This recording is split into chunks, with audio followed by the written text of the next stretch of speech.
من الشیطان الرجیم بسم اللہ الرحمن الرحیم۔ اس سے پچھلی والی آیت میں یہ مضمون چل رہا تھا کہ اے نبی صلی اللہ علیہ وسلم آپ عفو اور درگزر سے کام لیں، ان کی باتوں پہ آپ صبر کریں، غصے کا اظہار نہ کریں، اور کبھی شیطان آپ کو وسوسے میں ڈال دے، کوئی ایسا کام آپ سے کروا دے جو مصلحت کے خلاف ہو تو اللہ تعالیٰ کی پناہ مانگیے۔ اور پھر اللہ نے قاعدہ بیان کیا کہ جو لوگ بھی پرہیزگار ہیں، جب شیطان کی طرف سے کوئی تصرف ہوتا ہے ان کے اوپر، تو اگر شیطان کے بہکاوے میں آ کے وہ کوئی غلطی کر بھی لیتے ہیں فَإِذَا هُمْ مُبْصِرُونَ، اچانک ان کو احساس ہو جاتا ہے اور ان کی بصیرت کی آنکھیں کھل جاتی ہیں۔ وَإِخْوَانُهُمْ يَمُدُّونَهُمْ فِي الْغَيِّ، آگے فرمایا اور جو شیطان کے دوست ہیں يَمُدُّونَهُمْ فِي الْغَيِّ، شیطان ان کو گمراہی میں گھسیٹتا چلا جاتا ہے۔ ثُمَّ لَا يُقْصِرُونَ، پھر وہ لوگ اس گمراہی میں کمی نہیں کرتے۔ کیا مطلب؟ شیطان کا بس تقریباً ہر ایک پہ چلتا ہے، لیکن پرہیزگار لوگ، انہیں احساس ہوتا ہے کہ ہم سے خطا ہوئی ہے، وہ توبہ کرتے ہیں، اللہ تعالیٰ سے معافی مانگتے ہیں اور اپنی اصلاح کر لیتے ہیں۔ لیکن جو شیطان کے دوست ہیں، شیطان کے بھائی ہیں، جو گناہوں سے بچنا چاہتے ہی نہیں ہیں، تو شیطان ان کو گناہوں میں دھکیلتا چلا جاتا ہے۔ یعنی پہلے وہ چھوٹا گناہ کرتے ہیں، پھر اس سے بڑا گناہ کرتے ہیں، ان کو احساس ہی نہیں ہوتا، پھر اس سے بڑا گناہ کرتے ہیں، اور ہوتے ہوتے وہ گناہوں کے دلدل میں بالآخر پھنس جاتے ہیں۔ پھر وہ کوتاہی نہیں کرتے، یعنی گناہ میں کمی نہیں کرتے، بلکہ ہر آنے والا دن ان کا پہلے سے بدتر ہوتا ہے۔ تو یہ بہت بڑی تنبیہ ہے، اس سے انسان کو احساس ہونا چاہیے کہ مجھے گناہ کر کے کیا ندامت ہوتی ہے، اور مجھے توبہ کی توفیق ملتی ہے تو بھی غنیمت ہے، لیکن اگر توبہ کی توفیق نہیں مل رہی اور ہر آنے والا دن پہلے سے آپ کا بدتر ہوتا چلا جا رہا ہے، تو اس کا مطلب قرآن کی نظر میں آپ شیطان کے بھائی ہیں، شیطان کے دوست ہیں۔ آگے اللہ فرماتے ہیں وَإِذَا لَمْ تَأْتِهِمْ بِآيَةٍ، اے نبی آپ نے عقلی دلائل کے انبار لگا دیے۔ جیسے ہم نے کہا آپ سے پچھلی آیتوں میں، پچھلے ایپیسوڈ میں یہ بات گزر چکی ہے، أَلَهُمْ أَرْجُلٌ يَمْشُونَ بِهَا، یہ جو بت ہیں جن کی تم عبادت کرتے ہو، کیا ان کے پاس چلنے کے لیے پاؤں ہیں؟ کیا ان کے پاس دیکھنے کے لیے آنکھیں ہیں؟ کیا یہ حقیقت میں تمہیں دیکھ رہے ہیں؟ کیا یہ تمہاری باتوں کو سن سکتے ہیں؟ یہ تو تمہاری طرح کمزور ہیں۔ تو کتنی مضبوط دلیل ہے ان بتوں کے باطل ہونے کی، یعنی یہ دلیل کا جواب ان کے پاس نہیں ہے، بلکہ آپ سے الٹا مطالبہ کرتے ہیں کہ آپ اپنے پیغمبر ہونے کی دلیل دیں اور معجزہ دیں۔ تبھی قرآن کہتا ہے وَإِذَا لَمْ تَأْتِهِمْ بِآيَةٍ، اور جب آپ ان کے پاس کوئی نشانی نہ لائیں۔ کیا مطلب؟ وہ نشانی جس کا یہ مطالبہ کرتے ہیں، ورنہ قرآن نے تو نبی کے برحق ہونے پر اور اپنی توحید پر اللہ نے بے شمار آیات پیش کر دی ہیں۔ تو یہاں آیت کا مطلب کیا ہے کہ وہ نشانی جو یہ مطالبہ کرتے ہیں، جیسے ہی کہتے تھے اس پہاڑ کو سونے کا بنا دیں، یوں کر دیں، جو بےہودہ مطالبات ہر دور میں پیغمبروں سے کیے جاتے رہے ہیں۔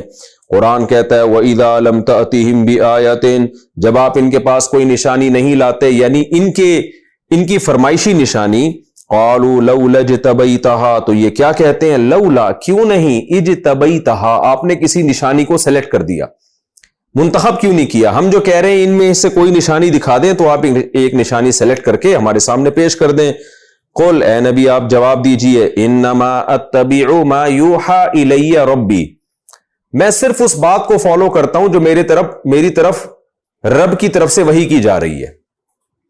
میں کوئی خدا نہیں ہوں جو تمہیں صبح و شام معجزے دکھاتا رہوں اور نشانیاں دکھاتا رہوں، میں خدائی احکام کا پابند ہوں۔ خدا نے مجھے یہ کہا ہے کہ یہ والا پیغام میرے بندوں تک پہنچا دو۔ رہا یہ مسئلہ کہ یوں کر کے دکھا دو، نہر جاری کر کے دکھا دو، پہاڑ کو سونے کا کر کے دکھا دو، یہ میری ذمہ داری نہیں ہے۔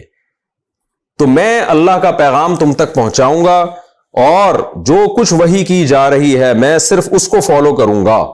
رہا مسئلہ نشانیوں کا، تو ھذا بصائر للناس، یہ جو ہے جو میں پیش کر رہا ہوں یعنی قرآن، بصائر للناس، یہ لوگوں کے لیے بہت ساری نشانیوں کی طرح ہے۔ دیکھیں بصیرت کیا کہتے ہیں؟ وہ نشانی جسے دیکھ کر انسان کی آنکھیں کھل جائیں۔ بصیرت کی باتیں ہیں نا، لوگ کہتے ہیں اس میں تو بہت ساری بصیرت ہے ان لوگوں کے لیے جو عقل رکھتے ہیں۔ جیسے کوئی حادثہ ہو جاتا ہے، واقعہ ہو جاتا ہے، تو ہم کیا کہتے ہیں؟ یار اس سے تو بصیرت، اہل بصیرت کو بصیرت حاصل ہو جانی چاہیے۔ تو بصیرت کا ایک معنی نشانی بھی ہوتا ہے، اور بصائر اس کی جمع۔ تو قرآن کہتا ہے ھذا بصائر من ربکم، یہ تمہارے رب کی طرف سے ایک نشانی نہیں، بصائر بے شمار نشانی ہے. یعنی یہ سے مراد یہ جو تعلیمات میں پیش کر رہا ہوں، یہ جو قرآن میں پیش کر رہا ہوں، یہ جو میں باتیں کر رہا ہوں، یہ ایک نشانی نہیں ہے، یہ بے شمار نشانی ہے. کیسے نشانی ہے؟ اس کا تذکرہ بار بار میں کرتا رہتا ہوں، قرآن نے دوسرے مقام پر بھی کیا کہ بھائی دیکھو، ایک ایسے معاشرے میں جو نہ لکھنا جانتا ہے معاشرہ، جو نہ پڑھنا جانتا ہے، جہالت کے اندھیروں میں ڈوبا ہوا ہے، اس میں ایک ایسے پیغمبر جو نہ لکھنا جانتے ہیں نہ پڑھنا جانتے ہیں، جو امی ہیں، اور وہ ایسا نظام پیش کر رہے ہیں، ایسے دلائل پیش کر رہے ہیں، ان کی تعلیمات کس قدر پاکیزہ، پوری قوم کے مقابلے میں وہ کھڑے ہوئے ہیں. اور پھر قرآن آفاق عالم میں جو غور کرنے کا حکم دیتا ہے، دودھ کی مثال، شہد کی مثال، شہد کی مکھی کی مثال، تو قرآن ایک نشانی نہیں، بے شمار نشانیاں ہیں. لہذا جس نے ایمان لانا ہے اس کے لیے یہ نشانیاں کافی ہیں، اور جس نے ایمان نہیں لانا تو نبی کو گویا تسلی دی جا رہی ہے، اس کے سامنے آپ دلائل کے انبار لگا دیں، وہ اس میں بھی تعویل کر لے گا، وہ کہہ دے گا یہ جادو ہے. تو ایسے شخص کا کیا علاج ہے؟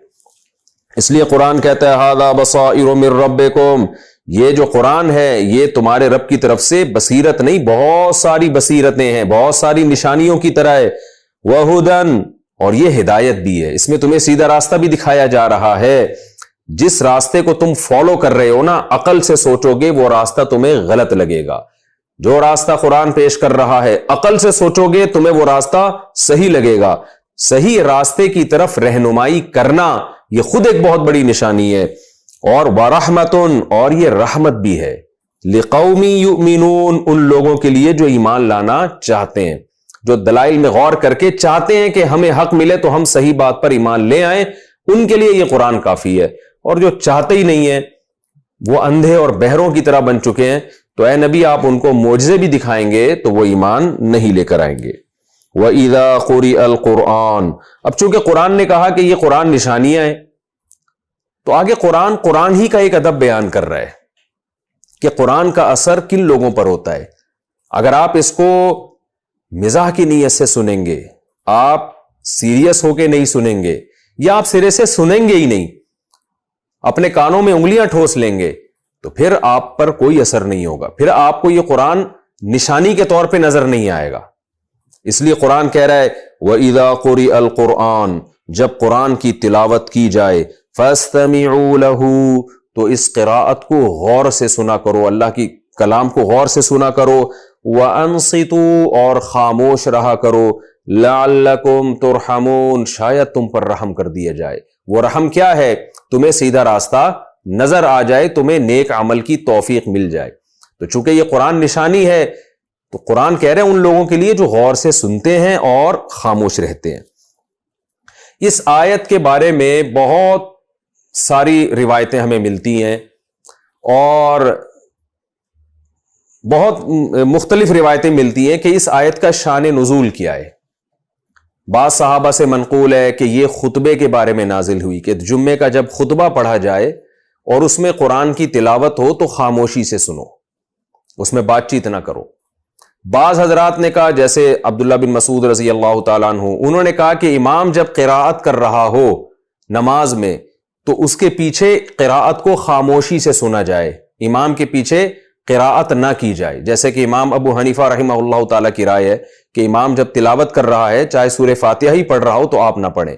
بلکہ اس آیت کی بیس پر جو حنفی فقہاء ہیں وہ اس طرف گئے ہیں کہ اس آیت نے امام کے پیچھے تلاوت کو حرام کر دیا.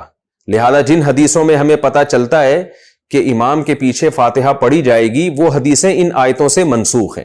خیر فقہی اختلاف ہے یہ، امام شافعی اس کا دوسرا مفہوم بیان کرتے ہیں، امام احمد کچھ اور مفہوم بیان کرتے ہیں، جیسے کہ فقہا کا اختلاف ہوتا ہے. تو مختلف روایتیں ہیں.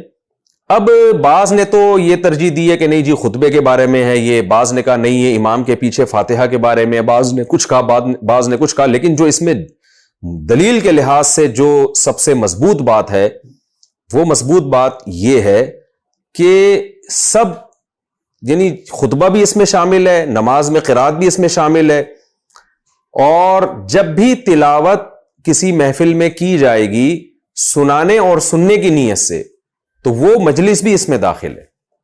حضرت مولانا اشرف علی تھانوی رحمہ اللہ تعالیٰ نے بہت ساری روایات جمع کر کے جو اس میں تطبیق دی ہے وہ یہی تطبیق دی ہے کہ ایک تو ہوتا ہے کہ کہیں قرآن مجید کی تلاوت ہو رہی ہو، ایک آدمی اپنے طور پہ پڑھ رہا ہے، کوئی محفل نہیں لگی ہے تلاوت سننے اور سنانے کی، اپنے طور پر جیسے لوگ تلاوت کر رہے ہوتے ہیں، تو ایسی تلاوت کا سننا واجب نہیں ہے، کیونکہ وہ اپنے طور پہ پڑھ رہا ہے، خود تلاوت کر رہا ہے۔ اگر اس تلاوت کے سننے کو اور خاموش رہنے کو واجب قرار دیا جائے تو اس میں بہت حرج ہے۔ آپ نے دیکھا مسجد میں کچھ لوگ ہلکی ہلکی آواز سے تلاوت کر رہے ہوتے ہیں، اب سب پر واجب تھوڑی ہے کہ سارے کام چھوڑ کے لوگ ان کی تلاوت سنیں، اس میں تو امت حرج میں مبتلا ہو جائے گی۔ آپ کہیں گزر رہے ہوتے ہیں، قرآن کی تلاوت کی آواز آ رہی ہوتی ہے، تو اس پر پوری امت کا اتفاق ہے کہ اس طرح کی تلاوت اس آیت کے مفہوم میں داخل نہیں ہے۔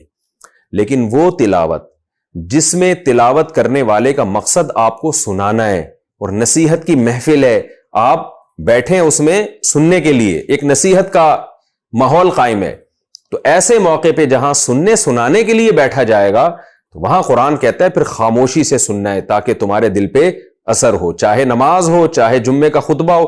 اب نماز میں بھی امام تلاوت کرتا ہے مقتدیوں کو سنانے کے لیے، تو وہاں بھی مقتدیوں پر واجب ہے کہ وہ سنیں۔ خطبے میں امام تلاوت کرتا ہے، خطبے میں قرآن کی آیتیں پڑھتا ہے سنانے کے لیے، اور محفل ہوتی ہے سننے کی، تو خطبے کے دوران بھی آیتوں کا سننا واجب ہے، اس دوران بھی آپ بات نہیں کر سکتے۔ اسی طرح کوئی بھی نصیحت کی محفل ہو جس میں واعظ قرآن کی آیتیں پڑھ کے سنا رہا ہو اور محفل نصیحت کی ہو، تو اس میں بھی اس محفل میں موجود لوگوں پر واجب ہوگا کہ قرآن کی آیتیں غور سے سنیں، اور جو ان کو قرآن کے ترجمے کے ذریعے نصیحت کی جا رہی ہے، جو ترجمہ پڑھا جا رہا ہے، اس کو غور سے سنیں، چاہے وہ قرآن کی آیت ہو یا اس کا ترجمہ ہو۔ تو اس طرح سے تمام روایتوں میں تطبیق ہو جاتی ہے، تو پھر اس نصیحت کا اثر ہوگا۔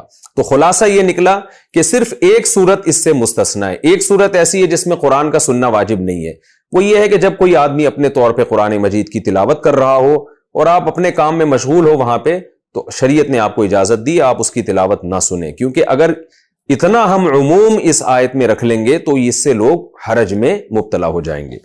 تو قرآن کہتا ہے وَإِذَا قُرِئَ الْقُرْآنُ، جب قرآن کی قرات کی جائے، تلاوت کی جائے، فَاسْتَمِعُوا لَهُ، تو اسے غور سے سنو۔ یہ آیت اصل میں نبی صلی اللہ علیہ وسلم کے بارے میں نازل ہوئی ہے نا۔ آپ صلی اللہ علیہ وسلم جب نصیحت کرتے تھے، قرآن پڑھتے تھے، تو مشرکین کانوں میں انگلیاں ٹھوستے تھے، مذاق اڑاتے تھے، شور و غل شروع کر دیتے تھے، بات چیت شروع کر دیتے تھے، اس سے خلل واقع ہوتا تھا۔ تو وہ بھی محفل ہوتی تھی نصیحت کی، نبی صلی اللہ علیہ وسلم اللہ کا کلام پڑھ کے سنا رہے ہیں اس لیے تاکہ سنا جائے اس کو، تو ایسے موقع پہ لہو و لعب سے کام لینا اور مشرکین شور و شغب شروع کر دیا کرتے تھے، یہ سب حرام ہے۔ تو یہ آیت قیامت تک کے بارے میں ہے، لیکن اس محفل کے بارے میں جہاں جو نصیحت کی محفل ہوگی۔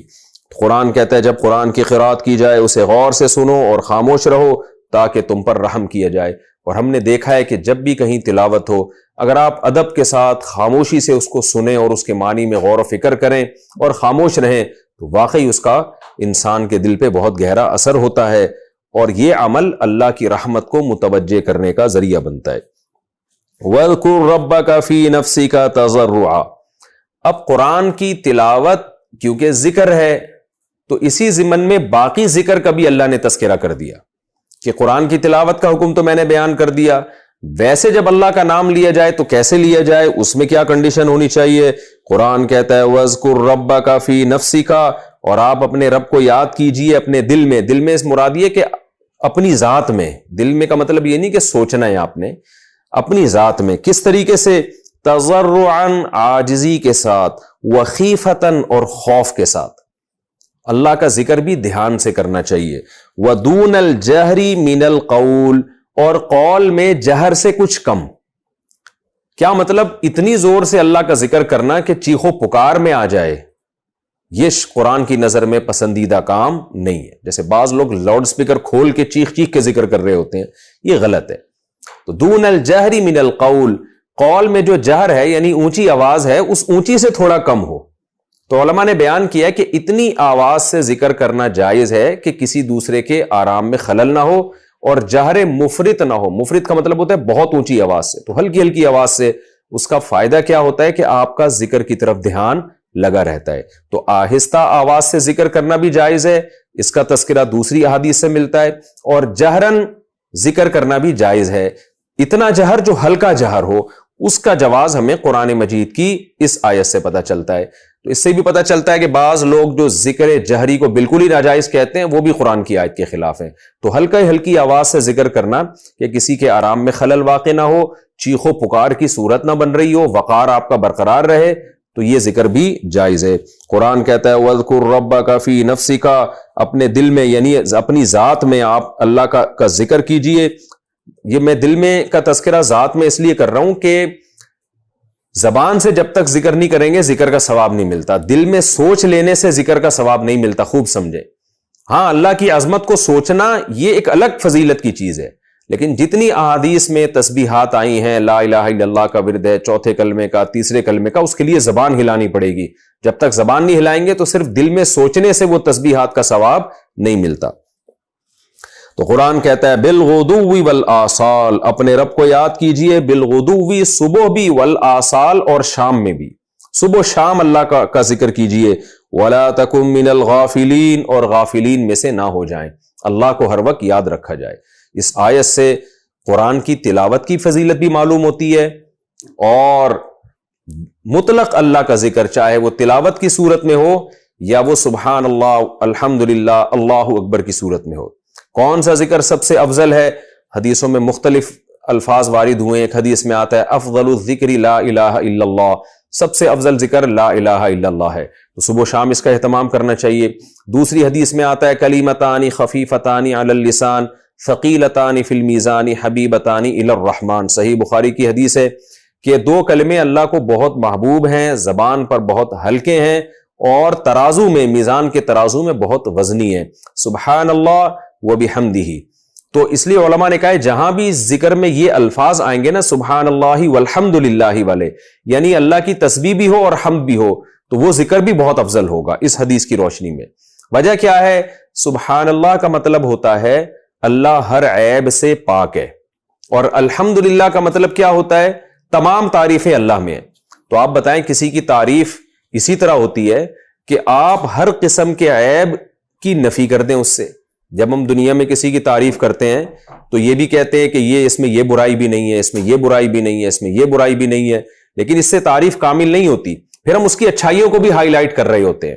تو اگر صرف کسی کی اچھائی بیان کی جائے، اس میں یہ وہم ہوتا ہے ٹھیک ہے بھئی اچھائیاں تو ہیں لیکن ہو سکتا ہے برائیاں بھی ہوں اس میں. اور اگر کسی میں صرف یہ کہا جائے کہ اس میں یہ برائیاں نہیں ہیں، تو ہو سکتا ہے بھئی برائیاں نہ ہوں لیکن یہ بھی تو ممکن ہے اچھائیاں بھی نہ ہوں. تو اس لیے کامل تعریف کسی کی یہی ہوتی ہے کہ برائی کی نفی کی جائے کہ اس میں کوئی برائی نہیں ہے، اور اچھائی کو ثابت کیا جائے. تو سبحان اللہ کا مطلب اللہ ہر برائی سے، ہر عیب سے، ہر عجز سے پاک ہے. اور الحمدللہ کا مطلب دنیا میں تعریف کے قابل جتنی بھی چیزیں ہیں وہ ساری اللہ میں موجود ہیں. تو اس لیے جہاں بھی یہ الفاظ آئیں گے نا، سبحان اللہ والحمدللہ یا سبحان اللہ وبحمدہ، تو مطلب ایک ہی ہے، اللہ کی میں تسبیح بیان کرتا ہوں، یعنی ہر عیب سے پاک ہے یہ بیان کرتا ہوں، وبحمدہ، اور اس کی حمد کے ساتھ بیان کرتا ہوں، یہ بتاتا ہوں کہ اس کی تعریف بھی ہے، یعنی وہ قابل تعریف بھی ہے. تو جہاں بھی ایسے الفاظ آئیں گے سبحان اللہ والحمدللہ ولا الہ الا اللہ واللہ اکبر یا سبحان اللہ وبحمدہ، تو اس بخاری کی حدیث کی روشنی میں وہ کلمہ بھی بہت زیادہ فضیلت والا ہوگا. اور قرآن سے بھی پتہ چلتا ہے کہ اہل جنت کا بھی یہی کلام ہوگا. تو اس لیے ہمارے اکابر علماء بزرگان دین یہ سبحان اللہ وبحمدہ یا پھر سبحان اللہ والحمدللہ ولا الہ الا اللہ واللہ اکبر، اس تسبیح کا بہت زیادہ اہتمام کیا کرتے تھے. تو اس کا ہمیں بھی بہت زیادہ اہتمام کرنا چاہیے. تو قرآن کہتا ہے وَاذْكُرْ رَبَّكَ فِي نَفْسِكَ تَضَرُّعًا وَخِيفًا، عاجزی کے ساتھ، خوف کے ساتھ اللہ کی تسبیح بیان کیجئے، اس کا ذکر کیجئے، تھوڑا اونچی آواز سے کچھ کم، اور صبح اور شام. وَلَا تَكُن مِّنَ الْغَافِلِينَ، اور آپ غافلین میں سے نہ ہو جائیں. کیا مطلب؟ جو آدمی ذکر نہیں کرتا اللہ کی نظر میں وہ اللہ سے غافل ہے. آگے قرآن کہتا ہے اِنَّ الَّذِينَ عِندَ رَبِّكَ، بے شک وہ لوگ جو تیرے رب کے پاس ہے. اب دیکھیں قرآن میں تلاوت کی بھی تذکرہ ہو گیا، اللہ کے ذکر کا بھی. یہ سورت کا بالکل آخری آیت ہے، تو بہت اچھا اختتام ہو رہا ہے اس سورت کا کہ پوری سورت میں اللہ نے آدم علیہ السلام کے واقعات، پھر موسیٰ علیہ السلام کے واقعات، پھر بنی اسرائیل کے واقعات، پھر توحید کے دلائل اور زیتون اور مختلف پھلوں کے قدرت کے اللہ نے نمونے پیش کیے، ہمارے سامنے بیان کیے. ان تمام کا حاصل کیا ہے؟ ہم سب اللہ کی غلامی میں آ جائیں اور اللہ کی عبادت کریں. اور اس عبادت کا ایک جز بیان کر دیا کہ قرآن بھی غور سے سنا کرو اور اللہ کا تذکرہ بھی زبان سے کیا کرو۔ اب آگے اللہ جو سورت کا اختتام فرما رہے ہیں وہ اس آیت پر کہ انسان میں تکبر ہے، حالانکہ انسان کا مقام طاقت اور قوت کے لحاظ سے بہت کم ہے، لیکن جو مخلوق اللہ کے پاس رہتی ہے، مقرب فرشتے جو طاقت اور قوت میں انسان سے کئی گنا زیادہ پاورفل ہے، طاقتور ہیں، وہ اللہ کی کبریائی بیان کرنے میں، اللہ کی عبادت کرنے میں، سجدہ کرنے میں تکبر نہیں کرتے۔ تو انسان تو مٹی کا بنا ہوا ہے، ناپاک پانی کا بنا ہوا ہے، وہ کیوں کبر کر رہا ہے اللہ کی عبادت کرنے میں؟ آج دیکھ لینا ہمارے جو لبرل لوگ ہیں، ان کو نماز پڑھتے ہوئے صرف یہ نہیں ہے کہ سستی ہوتی ہے، وہ نماز کو فضول سمجھتے ہیں۔ ابھی ایک لبرل ہے، ان کا بیان آیا اسی قسم کا کہ ان کو مولویوں سے وحشت ہوتی ہے، داڑھی والوں سے ان کو وحشت ہوتی ہے، پردے دار عورتوں سے ان کو وحشت ہوتی ہے، تو اسلام کے احکام سے وحشت ہوتی ہے، نفرت ہے ان کو۔ یہ تکبر ہے کہ جس خدا نے آپ کو ان احکام کو فالو کرنے کا حکم دیا، آپ اس خدا کو اپنی زندگی سے نکال رہے ہیں، آپ کو اس کے حکم کو فالو کرنے میں عار محسوس ہو رہی ہے۔ تو قرآن کہتا ہے ان الذین عند ربک، اے لوگو اگر تم میرا ذکر نہیں کرتے، مجھے یاد نہیں کرتے، مجھے سجدہ نہیں کرتے، میرے احکام کو فالو نہیں کرتے، کوئی بات نہیں، ان الذین عند ربک، وہ لوگ جو تیرے رب کے پاس ہیں، یعنی مقرب فرشتے، لا یستکبرون عن عبادتہ، وہ اللہ کی غلامی اور اس کی عبادت میں کبر محسوس نہیں کرتے، حالانکہ وہ انسان سے بہت زیادہ طاقتور بھی ہیں اور فی الحال ان کا قرب بھی اللہ سے بہت زیادہ ہے۔ تو جو جتنا اللہ سے قریب ہوگا اس وقت کے لحاظ سے تو وہی افضل ہوگا، اس فضیلت میں، قرب کے اعتبار سے، اللہ کے دربار میں ہونے کے اعتبار سے وہ بھی وہ تکبر نہیں کرتے۔ وَيُسَبِّحُونَهُ، اور وہ اللہ کی پاکی بیان کرتے رہتے ہیں، وَلَهُ يَسْجُدُونَ، اور وہ اسی کے لیے سجدہ بھی کرتے ہیں۔ اللہ کی اتنی مخلوق ہے، حدیث میں آتا ہے رسول اللہ صلی اللہ علیہ وسلم نے فرمایا اطت السماء وحق لها ان تئط، کہ آسمان فرشتوں کے بوجھ سے چرچرا رہا ہے، اور آسمان کو چاہیے کہ وہ چرچرائے۔ چرچرانے کا مطلب کیا ہوتا ہے؟ جب کسی چیز پہ بہت زیادہ بوجھ ہوتا ہے نا تو چوں چوں کی آوازیں آ رہی ہوتی ہیں۔ آپ نے دیکھا ہوگا چارپائی پہ بہت زیادہ بوجھ ہو تو ایسے اس کے کھچنے کی آواز آتی ہے، تو آسمان بھی چرچرا رہا ہے۔ آپ نے فرمایا کہ ایک بالش جگہ بھی آسمان میں ایسی نہیں ہے جہاں کسی فرشتے کا سر سجدے میں موجود نہ ہو۔ تو اتنی زیادہ فرشتے اللہ کی عبادت کرتے ہیں۔ حدیث میں آتا ہے روزانہ 70,000 فرشتے بیت اللہ کا طواف کرتے ہیں، ایک روایت میں آتا ہے، اور جو ایک دفعہ کر لیتا ہے دوبارہ اس کا نمبر نہیں آتا۔ بہت مخلوق ہے اللہ کی، بڑی طاقتور ہے، وہ سب اللہ کی حمد و ثنا کرتے ہیں، اس کو سجدہ کرتے ہیں، اور اس میں وہ تکبر محسوس نہیں کرتے۔ اور انسان جو ایک غلیظ ناپاک پانی سے بنا، جس کی اس لحاظ سے 2 ٹکے کی اوقات نہیں ہے کہ انتہائی کمزور سمندر، اللہ تھوڑا سا اس کی لگام چھوڑ دے تو سمندر اس کو کھا جائے، تھوڑا سا زمین کو ہلا دے تو زمین اس کو کھا جائے، لیکن کتنے دنیا میں لوگ ایسے ہیں جو تکبر کرتے ہیں اور اللہ کی عبادت میں عار محسوس کرتے ہیں۔ تو ان آیتوں پر اختتام کیا گیا، جس کا حاصل یہ ہے کہ جب اللہ کی ایسی مخلوق اللہ کی کبریائی بیان کرتی ہے تو انسان کو بھی چاہیے وہ اللہ کی عبادت بھی کرے، نماز کی صورت میں اللہ کے سامنے سجدہ بھی کرے، اور زبان سے بھی اللہ کی توحید بیان کرے اور اللہ